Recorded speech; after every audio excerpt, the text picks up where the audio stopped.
Faith and Family Fellowship Podcast is a Christ-centered podcast established in 2019 and hosted weekly by Pastor Chris Busher, addressing a host of topics such as the Great Commission, Christian discipleship, and often featuring interviews with special guests who are experts in their field. The views and events expressed on this podcast and all related materials belong solely to their author and not necessarily to the author's employer, organization, committee, or other group or individual. While all attempts are made to present accurate information, some information may become outdated over time. Faith and Family Fellowship Podcast makes every attempt to timely update any and all such information.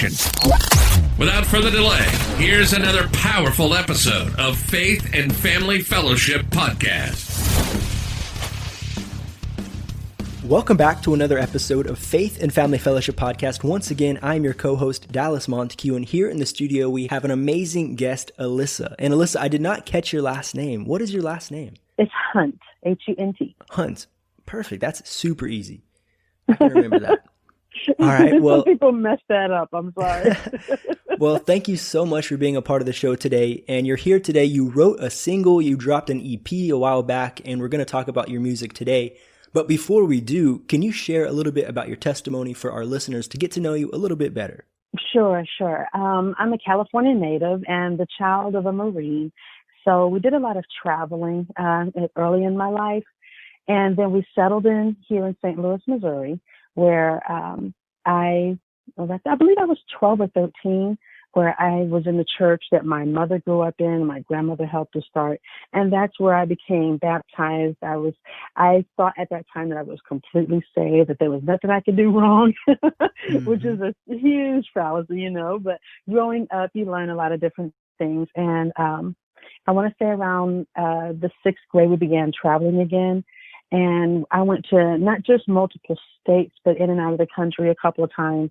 And I realized that there were things about me that I wasn't quite sure of or understood, but I knew the one place I was happiest was singing in church. So all the times that we moved, I was joining these different choirs and felt myself growing, but not sure quite where. Bring us back to the United States, I returned to Florida, where my first year of college, I had my daughter and then got married to her father. It's kind of a crazy thing there. But I knew in my heart that I wanted to be this mother and I wanted to take care. My parents were high school sweethearts. I wanted their life. And in trying to mimic that, I found myself completely opposite of that. I had an angry spouse. We began fighting. It was just this turmoil that I wasn't happy with. And I found myself falling away from church as well as music, which was really difficult for me. But once I moved back to Missouri and I found myself in my church, I began to realize that I was missing a great deal, but I wasn't sure what. So I was church bouncing. I don't know if you had to deal with a lot of people who do that, but every time you feel that you're joining a church that is going to bring you closer to God, you find yourself looking for kind of nitpicking. And not only was I nitpicking the churches, I was picking on myself. And people say you can be your own worst critic. I was severe. So the more I was around these beautiful people who were doing things that I thought I wanted, I was trying to emulate these things, the more I was losing myself. And it wasn't until my father was diagnosed with pancreatic cancer and I returned back to California a couple of times and then moved back here was when this anger just kind of developed in me. I know a lot of it's normal, psychological when dealing with the loss of a parent and hospice care, things on that line. But that anger is what led my husband, my current husband today, to me. And I found myself at his church. And at that time, it was Lutheran. He was Lutheran. And I always thought that Catholics were closest to God than any other faith for the longest time, because they didn't just talk to God, they talked to everyone in heaven, Yeah. But I quickly learned that that there's a great deal more, and that there's still one primary focus. And I got that in the Lutheran faith until I found a non-denominational church where I believe God was leading me to. And because of that church, I found that my singing, which returned, of course, not only helped me worship God and bring me closer to God in my worship, but I found out that I was also a leader and didn't even realize it. We just always saw it as singing, to people, to get them ready for the meat of the service. But that's when we were actually taught by wonderful people who came to our church. Paul Baloche, I know I never say his name right. Paul Baloche, you know what I'm talking about? Excellent singer and songwriter. Oh my gosh, you got to look him up. He came to I'll our have to church. check it out. He sings a lot of songs, believe me. But we were trained under his tutelage. He gave us a lot of information that allowed me to realize that when I sing, it's almost like a relationship. When I'm singing now, I don't see myself as singing to the choir. I see myself as singing directly to him. I see the multitudes in my head, of every nation, just in one voice. That is how I began to see what I was doing. And it wasn't just, oh my gosh, this is going to make people feel good. This was singing to him directly. And that made me dive more into my Bible. It made me pull up these wonderful verses that was all about worship, how being still is still a form of worship, how, like when I was a kid, running up and down in the churches, and jumping from the Holy Spirit, this is all worship. And it really got me to dive so much more into the Word. And that took me into 2017, where I traveled to Europe, and I went to Ireland, Scotland, and Wales. And I was inspired by a lot of these poems that eventually turned into my first EP, which is Venation. And I took these poems, which were, to me, came out really horrible. I'm not a poet by any means of that sense. But I took those poems one day, about a year later, and actually sat down and gave them some rhythm that actually worked and turned into songs like Moving and Help Me. But it was not just from the trip that I took, it was actually about me being able to take time to talk to God as I was traveling.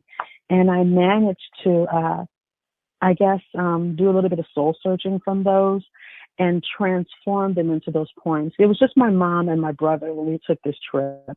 We took it after, it's kind of like a celebratory getaway travel, because our dad is the one who sparked the travel bug within us from the military.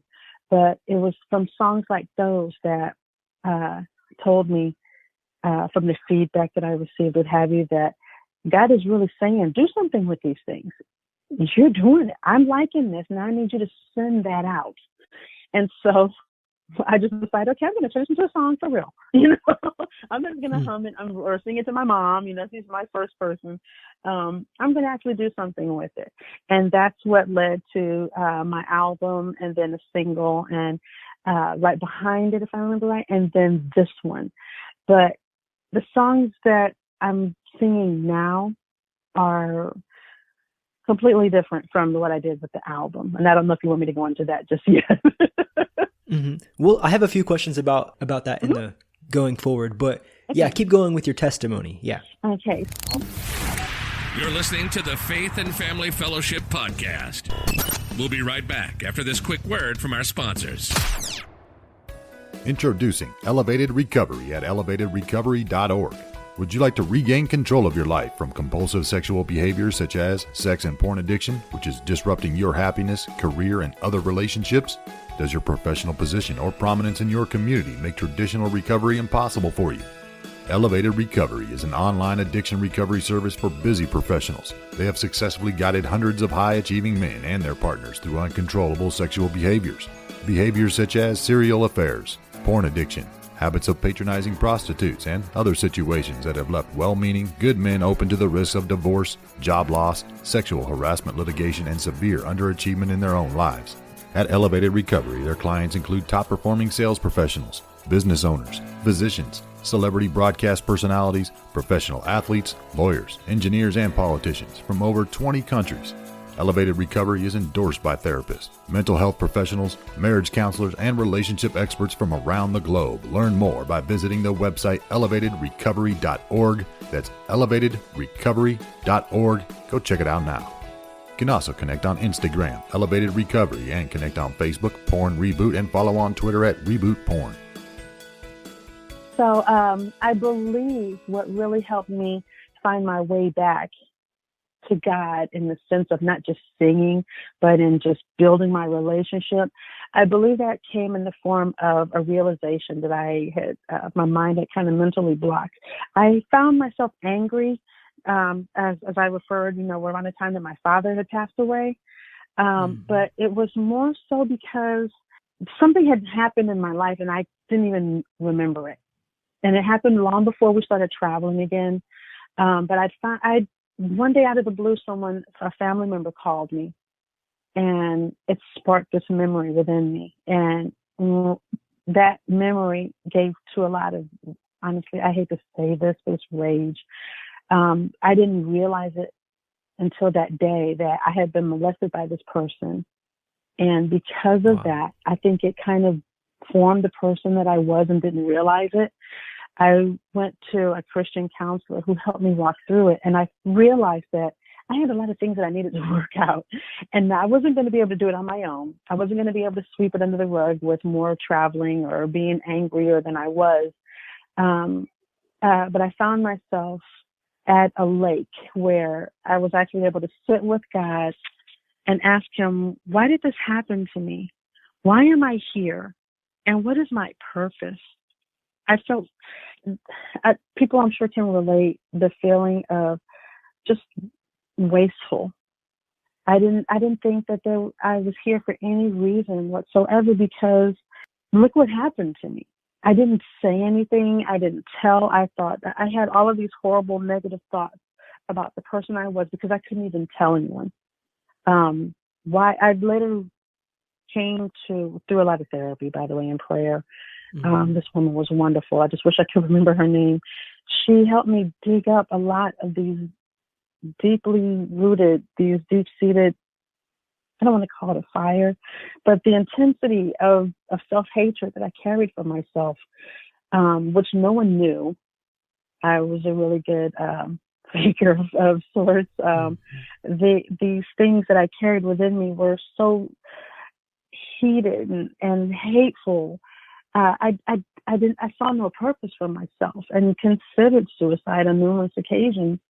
But I didn't want to let my mom down. And so I was able to push those thoughts aside, but the hate was still there. And I just felt that when I was singing, this was the best way to do it, but I wasn't singing for him. So I stopped singing again and just sat with God at that day and asked, what do you want? What am I supposed to do? And why hasn't it happened for me the way it's happening for everyone else? I keep trying to be like these other people and it's not working, And he just finally told me, honestly, it was pretty much like a good spanking. He just said, just be quiet. It's interesting when he rebukes us like that or corrects us, Yes. And okay, I got to fan my eyes here because I'm remembering that day so well, And the main message was, you need to just be quiet, just listen and wait. And that waiting is when I lost my dad. And I felt that I couldn't truly say how I felt then either because my mom needed me. So I waited. And then I met my husband, who at the time I did not like because I was still angry, didn't want a person in my life to drag through my muck with me. And I probably waited another good 4 or 5 months before I finally said, okay, God, I'm ready. And that's when he waited a little bit longer, I believe, with me. I wanted to move. I wanted to move so much, and he didn't say anything. He just waited on me instead. And when it finally happened was when I actually did decide, okay, I'm going to go to church with this guy. He's been asking me to go to church with him. I'm going to go to church with him. And I believe that's when God said, okay, it's time. And as a matter of fact, I don't believe it. I know it is, because the way things happen for us, the way our courtship, the way that God moved me in particular, I don't want to say circles, but the pastor who was at my church, the groups that I joined in, the things that I was doing and becoming active in the community, I felt, okay, I'm not doing this for myself or just feeling good about myself because I'm helping this person or that person anymore. It became more so of, what am I to do next for you? Not what can I do so I can feel good. Not what can I do to help this person feel good? Because at first I thought it was all about me. Yeah. I'm doing this for you. I'm doing this for them. And once I took me out of the equation and just asked, what can I do for you? And while I'm doing for this person, that's it. I didn't, that little great prickly goosebumpy feeling that you get when you're doing something, that's just the feeling, you know. It's deep, It's so much deeper than that when you're doing it for the proper reason. So once I sat and I said, okay, God, what's next? Where do you want me? I'm going. I was totally open to that. And thankfully, so was my husband. So when I told him, okay, you know what? I'm going to do this group next. You know, I'm going to do this. I'm going to do that. This is what I think he has lined up for me. And if I touch that list and if he wants me to go for it, I'm going for it. I became a Stevens minister. I don't know if you're familiar with that group, but it's actually like a class where you take multiple hours. I believe it was 50 or more on how to listen, how to present open-ended questions that gets the person to deep dig within themselves to find the answers that they need with God's assistance and prayer and with particular books that we were reading so that they can come out of these shells, whether it was depression or the loss of a spouse, all of these different things. When I took that course, it enabled me to dig even deeper within myself. And I was able, not physician heal thyself, so to speak, but with the Holy Spirit, I was able to come out and release a lot of these things and talk to people on how I was feeling as well. So I gave that to God. I'm like, thank you. You know, it's you helping me with this. I thought that I was fixing things, you know, but another thing, I took a class called Cleansing Stream. And that's with my current church now, where I was able to, in this group, we actually were asked questions in these workbooks or what have you that actually taught us how to open up and to share and to lay it all out at the foot of the cross and to not take it back. That's the biggest thing that I had.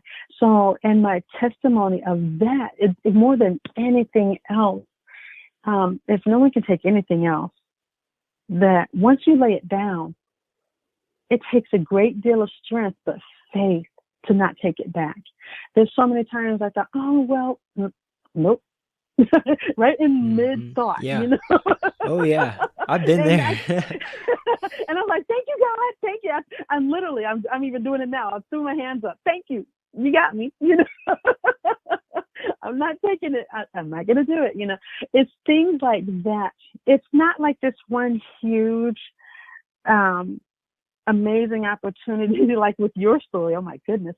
But it was through a course of learning, hard knock style, you know, but through a lot of these beautiful interventions that he placed in my path once I stopped and listened. And I think that's what helped me so much, because had I not started singing again, had I not gone and given my husband a chance, I probably would be on a completely different path that he'd had for me, but I would have blurred it up myself because I still felt for the longest time, I got to have control. And yeah, I could tell God about it, but I have to fix it. you know. And it was through, I mean, there's little things that happened, you know, that were like roadblocks or stumbling blocks. But I can honestly say that he has not only gotten me through that, he raised me up and above so that the weight that I felt that I was carrying was so much lighter. If I had to have a crying spell, that's okay, because he's there with me. And it's going to be all right. And those are the things that I never could let go. When I got that memory back of what had happened to me when I was younger, before we began traveling, I hated that person. I did not speak to that person. He was my favorite aunt's oldest son. That's a difficult relationship. And I never told her. So there were times where I had to pretend and be miserable and uncomfortable. And even when he passed away, I wanted to be, you know, by this time I've already come through a few of my spiritual changes.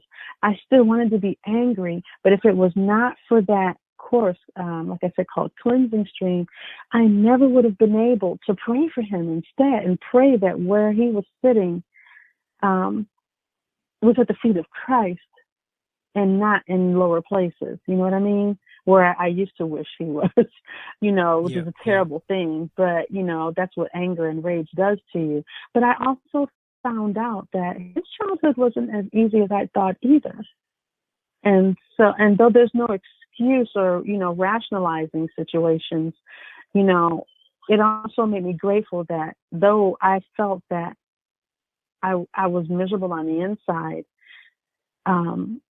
I didn't have to turn my life in the direction where he had turned, you know. So I felt that I was blessed in the sense that I was saved from some things, you know, where people say patterns are continuously repeated. That did not happen with me. But I was so-called angry Black woman for so long, you know, but nobody knew, you know. Nobody had any inkling at all. That's the thing about it, right? It poisons us. And I'm not saying that it's your fault or anyone else's fault, but no one else even knows about it. No one else even knows. It just destroys you and all the things that you do. We're the great pretenders of sorts. Yep. Mm-hmm. Yeah. Well, I'm glad that you found freedom from that and through Christ. It's an important part of the story. Absolutely. Absolutely. In the beginning, you were mentioning you were worshiping not necessarily for God, which that's kind of a crazy thing for us to just say out loud. But how many of us are guilty of that? How many of us have been in worship and we're thinking about, well, oh, I'm so hungry for some cheeseburgers, you know, or like worshiping for the entertainment of people around us or for the approval or whatever, you know. We're all guilty of times like this. And I read a verse this morning in my devotions, Galatians 1:10, and it hit me this morning and it checked my spirit. I'm going to read it as well. For am I now seeking the approval of man or of God? Or am I trying to please man? If I were still trying to please man, I would not be a servant of Christ. I mean, we're called to be servants of Christ. We're called to represent our lives to the world. And how can we do that if we're trying to please man? We can't. Exactly. We can't please man. We can't live for the approval of man. We live for an audience of one. And what you were saying about worshiping directly to God, that's the purpose. That's what it's all about. Yes. So I'm glad you came around full circle with that. That's good. Yeah. As a matter of fact, if it wasn't for COVID, I think that I never would have stepped out the way I did. Before that, everything hit. And when I say hit, I mean it was bigger. It was a procession. It wasn't just something out of the blue. But when it directly affected our everyday lives to the point of not going out and everything shutting down, I was in two different places because one, I had already had all my songs done and I was waiting for my release date, which was later on this year. And I had also had not so much a complaint, but I felt that at that time I wasn't being properly used as a frontline worship leader. And I had a meeting that was scheduled prior to the shutdown with one of my leaders to discuss the way I was feeling. And right when that hit, 2 weeks later, I was sitting in my office sipping on some tea, and just sitting in quiet. The house was completely asleep. And God said, no. And I thought, no, I don't understand. And a reminder about an hour later popped up on my phone that I had a phone call meeting with my worship leader. And again, I hear no. And it's not like just a voice, you know what I mean? It's just something that, just like it's deeper than just a fleeting thought, but the word was still present, and it was no. So I went back to my office and I prayed and I said, okay, God, what am I supposed to do? You're telling me something. And I knew immediately that I'm not supposed to have this meeting. Just sit. That's what he told me the first time. And so I sent my worship leader a message and I said, you know what? I don't need the meeting. I think I'm going to be okay. And he gave me a call anyway. And he was like, are you sure? You don't. And I'm like, no, not at all. I don't even want to discuss it. I'm trying to do what I'm supposed to do. And I was told no. and I'm sure I sound insane when I told him. But, I'm like, no, it's not supposed to happen. So I let it go. And he also had geared me towards some people. I received a mentor who gave me wonderful advice and prayed for me and told me, just do this now. People need it now. And so I went ahead and released that CD, and the feedback during this, when it was the heaviest, was phenomenal.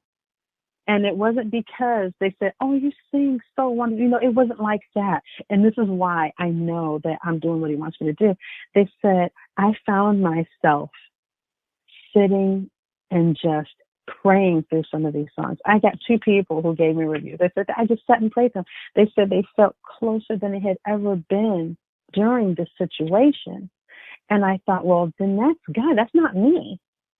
And you just hear a voice, but that's not me giving you that message. That's the message that I received. That's him talking to you. That's not me. I'm glad that it happened, and I am thankful that it happened because I'm doing what I'm supposed to do. If you can feel him in it, that was the main thing that I kept thinking. Mm-hmm. And you are releasing a new song, a new single in about 8 days. When we release this podcast, it'll be a few days until then. But I want to play a quick 10 seconds snippet of the first part of the song that you showed me. Okay.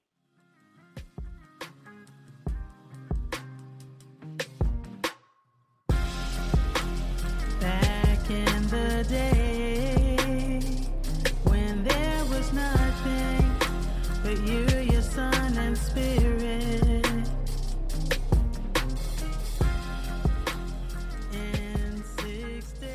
Okay, so guys, you heard the first 10 seconds of this song. It's incredible. She was saying that people were inspired when they were listening to the other album, the other EP. When she sent me this song, I was sitting on my front porch with my Bluetooth speaker on, and I started playing it, and I just started dancing. I don't dance, guys. I do not dance. In the first few seconds, I was hooked. I'm like, this is awesome. This is a good vibe. I showed it to my wife a few minutes after I played it. And I was really inspired. And so I want to say thank you for making this single. And guys, this is coming out on the 20th of December. Check it out. And moving forward with that, you mentioned that your goal is to create music for people to sit back and relax with God and to read the Bible with. And so can you just explain a little bit more to our listeners the importance of worship in different aspects? Because some people might view worship only, I can only worship in the church when there's a live band. I can only worship on my knees. I can only worship with my hands up. How can we worship just sitting back and relaxing to music? That's the best part to me. Normally when I'm cleaning my house, I'm playing the songs that are upbeat and jumping around, and I'm cleaning the house and worshiping. But to me, the most precious of times, and I feel like a lot of people will as well appreciate it, is when you are doing nothing at all. You're giving him you time. You're giving him 100% of you. I know for a fact in my life, the most times I have heard him speak to me was when I just sat. When I first heard him speak to me, I was sitting by the lake. The other times, recently, I'm in my office, and it's not like it happens all the time, you know, but when you are sitting and you are just clearing your mind, you've either finished your devotional or you're about to step into a reading, you just sit. Sometimes I close my eyes, sometimes I don't. Sometimes I stare out the window and I just look at the trees. I'm trying to just release and commune.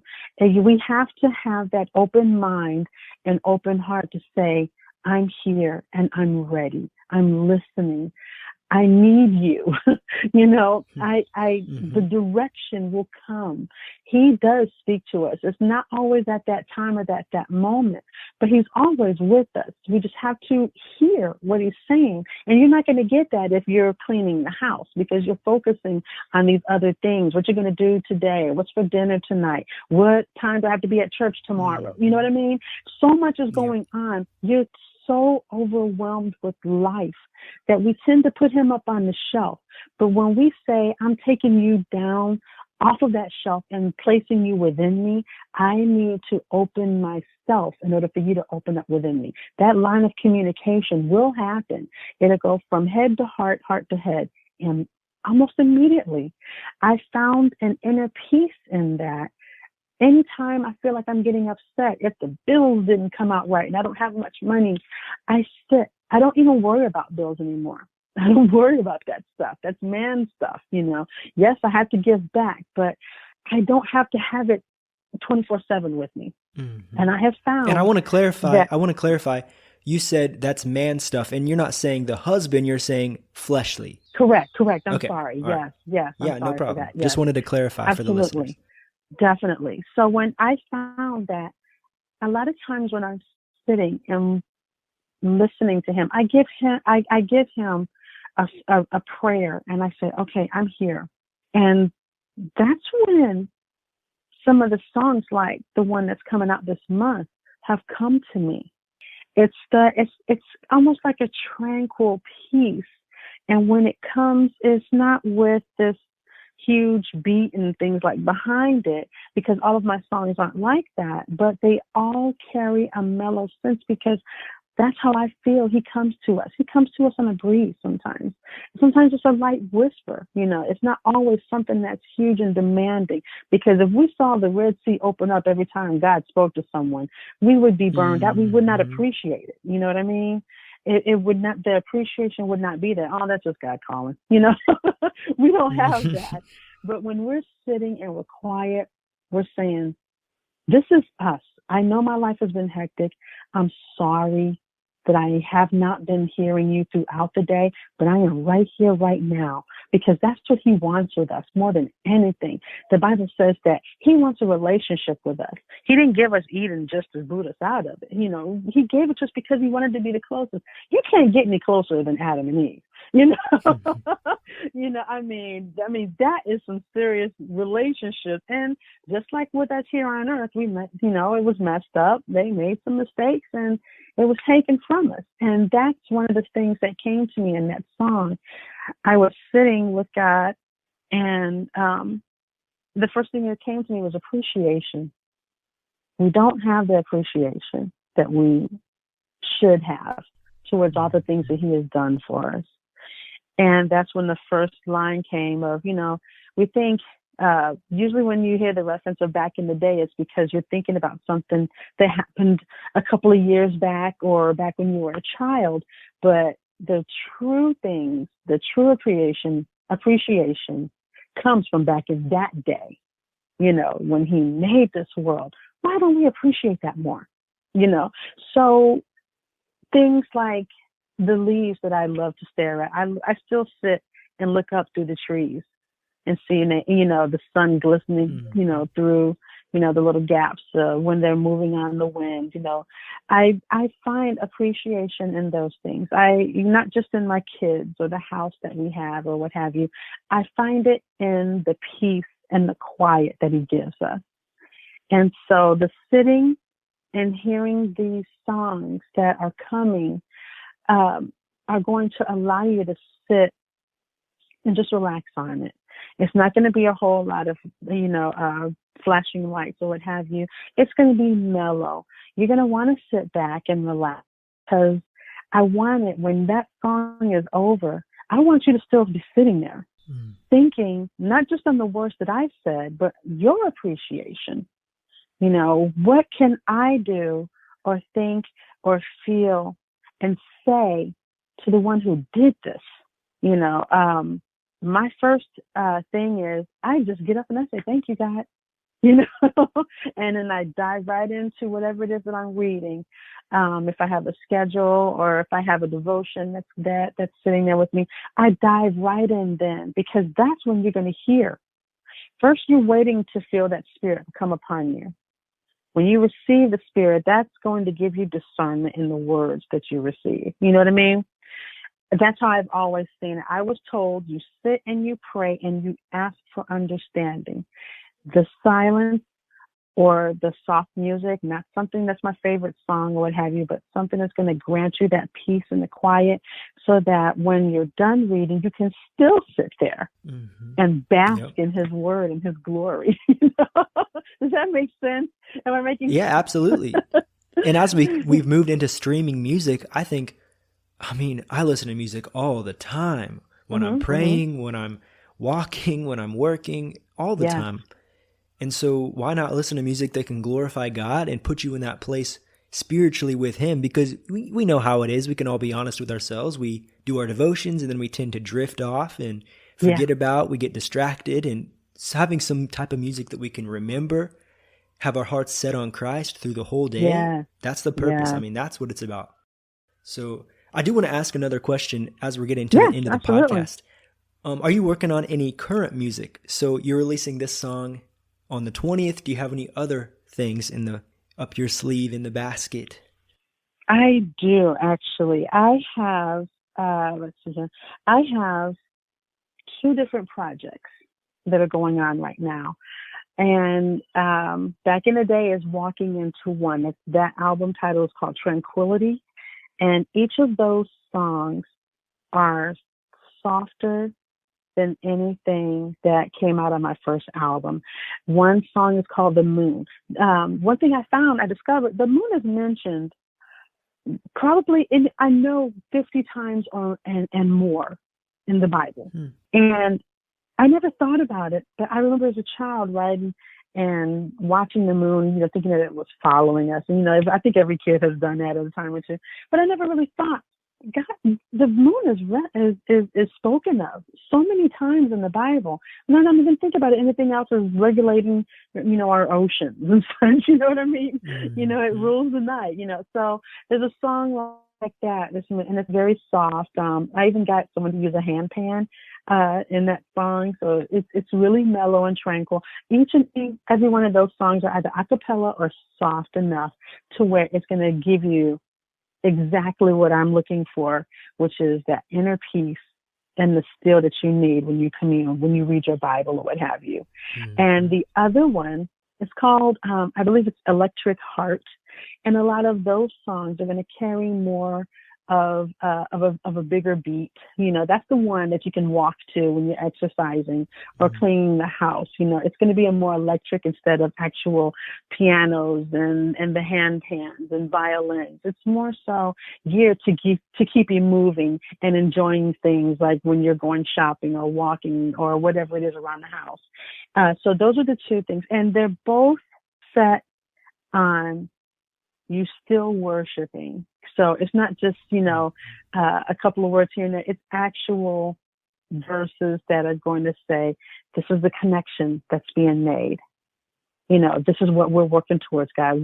All of this is because of you and for you and by you, because I truly feel, that when these songs come to me, it's not just me coming up with something. It's because I am doing what He has given me to do. If it was just me, then I could have written love songs, for pop songs or, what have you. I didn't want that. I feel that these songs were geared specifically because that's what he has given me, and that's what I'm going to be sharing. And Alyssa, I want to ask, how can our listeners find your music? You can find me in a couple of different ways. I love Instagram. So a lot of shares that I do, as well as little things that I just make up. There's sometimes a Bible verse that I'll come up with. I'll sing it and put it on Instagram with a little photo or a video. I'm on Facebook as well, but I don't. You have Facebook. an email. I don't know how to really manipulate that site well, but I'm there, and I also have a website. It's ascendingworshipmusic.com. I'm there. Also, I'm on streaming platforms as well. I'm still developing, so there's some places where my music is, but I have no presence, if that makes any sense. But I'm still learning about all of this. It's still very confusing from time to time. But if you look at places like Spotify or iTunes, Apple Music, there's so many TikToks. I don't have a presence on TikTok. I'm not a fan of TikTok, but I know that people listen to a lot of music there as well. So I know that my music's there. It's on Instagram Music even. There's a load of them. You can find them in Deezer. I'll put a few of those links below. And your website, I'll put that below. You guys can click on that. Figure that out, guys. I'm going to put that next single on my playlist. So I'm excited for that drop on the 20th. Thank you. Alyssa, absolutely. And thank you so much again for being a part of the show today. It was a joy talking with you. And if I can have you in the podcast with a prayer, that would be amazing. Absolutely, absolutely. Father, thank you so much for the ability for us to be able to use things like music to bring people into your presence. Father, what we're asking right now is that for those who are listening, allow them to receive your presence.